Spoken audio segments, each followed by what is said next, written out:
Swami says all rituals should be spiritual. Otherwise, it becomes mechanical. We know why are we doing, what is the purpose. So all of us know what is the purpose of human life is to realize our true nature, who we are. Who are we? We are the divine. We are embodiments of divinity. We are divine love. We are divine Atma. We are divine bliss. But we think we are this body, I am such and such. This I am so much qualifications, mind. We always identify with body, mind, and intellect. Wrong identification. So this Maha Shivaratri makes us realize our true nature. That is the purpose. So this Shivaratri means what? Shiva means auspiciousness. Ratri is night. It's an auspicious night. It comes every month. For people who don't know, every month comes called Maha Shivaratri, monthly Shivaratri.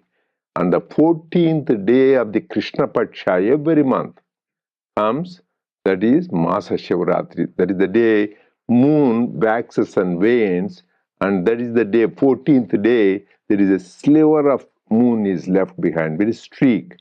So why is that important? So all the scriptures say, so Purusha Suktam, particularly, Chandrama Manaso Jataha Chacho Suryo Ajayata. Purusha, cosmic being, from his eyes came the sun, from his mind came the moon. So moon is the one which controls our mind. And mind is the most troublesome thing, right? That is why scriptures say, Manayeva Manushyanam Karanam Bandhamokshayo. Mind is the one responsible for our bondage and grief, and mind is responsible for our joy, bliss, and happiness. So everything depends only the same mind. If you turn to the world, it will get you into bondage, grief. If you turn towards God, it will give you joy, happiness. Swami beautifully says, like a key. You turn one side the key, it locks the door. You turn the other side, it unlocks. Same thing, mind, you turn towards God, it gives you joy. But if you want to turn toward the world, it will cause you grief and bondage. So this day, Maha Shivaratri also, so easier to control the mind, because mind is the one controlled by the moon. That is why people, what do you call crazy people? Lunatic, is in a lunatic asylum. So always it is related for 1,000 years, moon and mind is related. So actually they say during the time when the time of that full moon, there is a big waves in the ocean and people's mind gets disturbed. It is all recorded. So this monthly Shivaratri comes once a year in the month of Magha. This is the month of Magha. On the 14th night, that is why it is not a Masa Shivaratri, it is Maha Shivaratri. Maha means great auspicious night, very special night. So this day, even whatever you spiritual practices you do, it gets manifold effect. So just you do little bit of it, it gives great results, because there's only a streak of moon is there. So following the day of Maha Shivaratri is new moon day, completely no influence. So that is why it is emphasized. This is the day very important for all spiritual seekers for illumination. So this day, Maha Shivaratri also is the day where Lord Shiva took the form of a linga. People, everybody, Narayana, everybody, you see a form and name, but Lord Shiva took the form of a linga, which has it doesn't have a head, he doesn't have legs, he doesn't have arms, right? Linga is the formless attribute of the formless. So that is linga. This is the day Lord Shiva took the form of linga.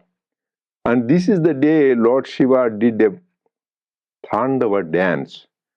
So just went wild dancing, because that is why he's called Nataraja. We sing in the bhajans, but we forget he is the king of dancers. He's the greatest dancer available. As mother does, it is called Lasya. Whereas Lord Shiva does, it is called Tandava Nrutyam. and it generated so much heat when he danced wild cosmic dance, So then that to cool him down, then what he has to have is so much heat. He has to have Ganges, Mother Ganges on his head. The whole Ganges will cool him down. And also he had cold-blooded animals, which are those snakes. Snakes on his neck, snakes on his hands and everything. So that cools down. And also he had Parvati, Haimavati, the daughter of Himavan, because Himalayas is completely cool. So he had Parvati with him. So that cooled him down. And this is the day they say there is the Parvati and Shiva came together. That is Prakriti and Purusha. So always there is these two forces. So this is the day when both of them came together. So that is the significance. But Lord Shiva, how do you celebrate this time? People do a lot of vigil. It means they won't eat anything.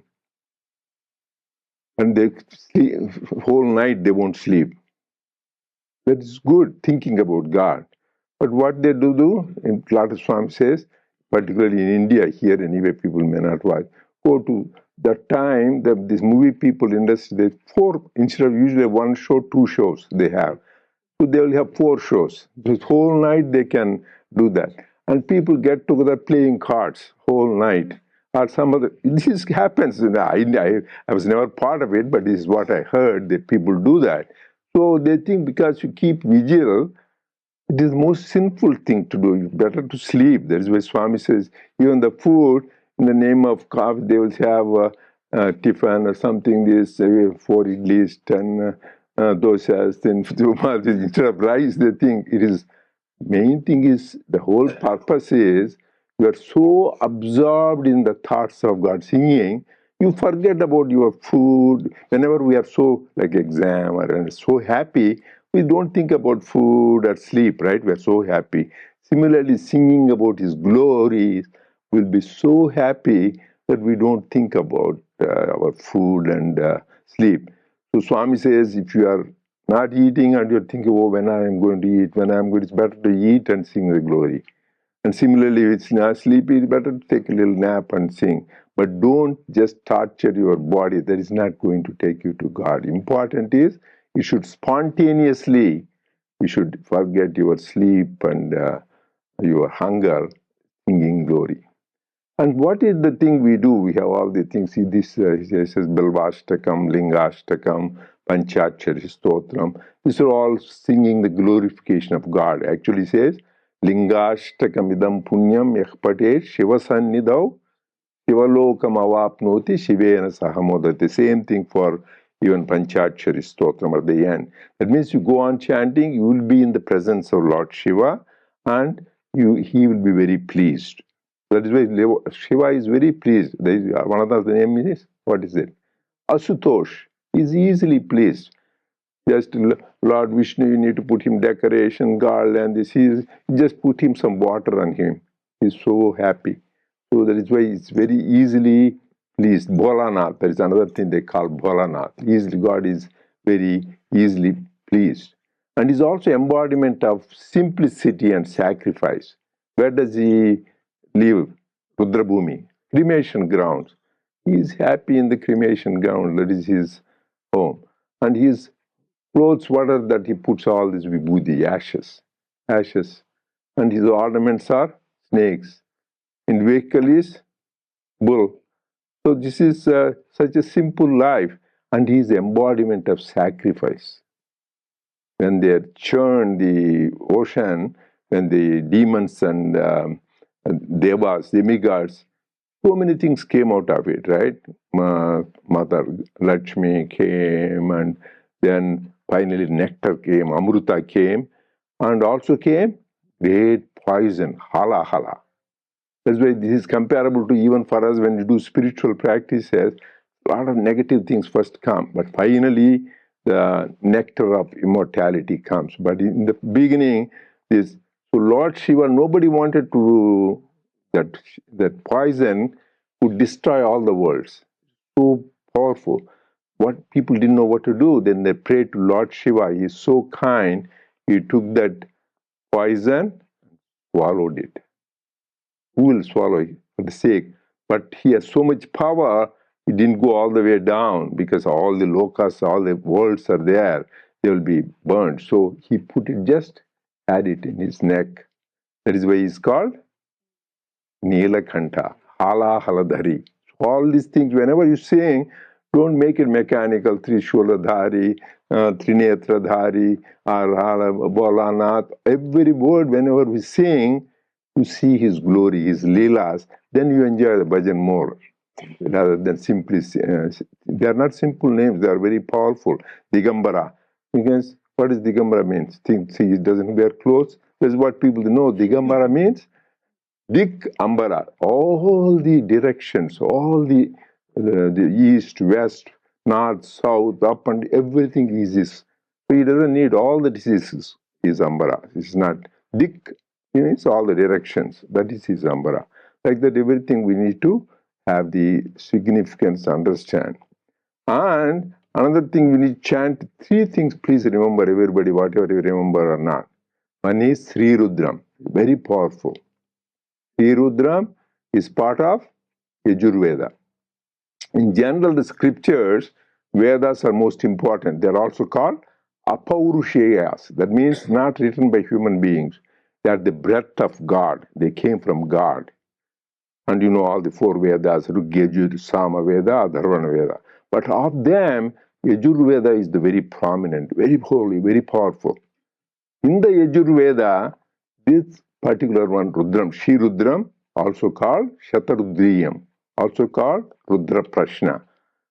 So this is very important, very powerful. In the Shri Rudram, what we have? 11 Anuvakas in Namakam, 11 Anuvakas in Chamakam. In that Namakam, which is the important, the 8th Anuvaka is the most important. Like it's a treasure chest. Vedas are important. In the Vedas, Yajurveda. In the Yajurveda, Namakam. In the Namakam, the 8th Anuvaka. That is why when you do the 8th Arhar, we ring the bell to bring the attention. Hey, pay attention. In that thing, 8th Anuvaka, the most powerful mantra is there. What? Om Namah Shivaya. Panchakshari mantra. 5-letter word. That is what we'll have. Panchakshari Stotram. So this 5-letter word, Om Namah Shivaya, itself, just chanting that, Swami himself being Shiva, he chants. We are going to do that. And second important mantra there in Rudram is Mrityunjaya mantra. Is Triambakam Yajamahe Sugandhim Pushtivardhanam Urvarukamiva Bandhanat Mrityor Muchiyamamrutat. Oh Lord, give me immortality. Immortality will not with this body. This is what the mistake the demons did. They wanted to live forever. You can't. The immortality in the sense, once you realize your Atma, which is eternal, you are immortal.